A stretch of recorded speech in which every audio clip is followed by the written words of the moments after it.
Cette semaine, dans À vrai dire, notre chronique qui décrypte le vrai du faux, on s'intéresse à l'évolution folle des deepfakes. Désormais, les visages, les voix créées par des systèmes d'intelligence artificielle deviennent presque impossibles à détecter.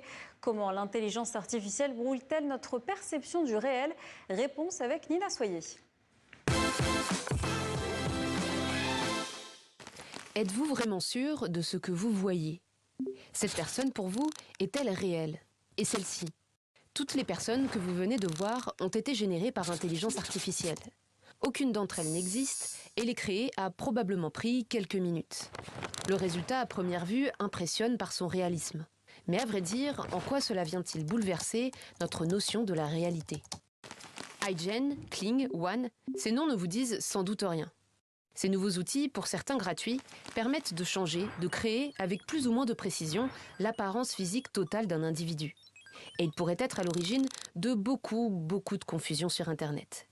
Avec eux, vous pouvez par exemple partir d'une simple vidéo et transformer le sujet en un personnage de dessin animé pour lui faire à peu près tout ce que vous voulez.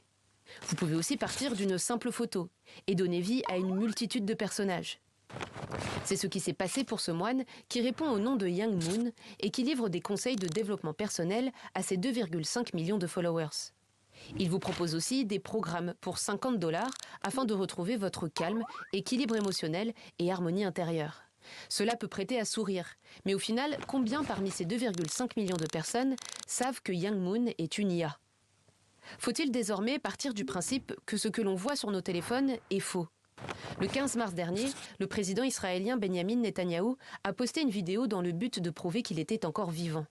Des milliers de commentaires sont alors venus dénoncer l'utilisation d'une intelligence artificielle. Pourtant, l'enregistrement est bien vrai.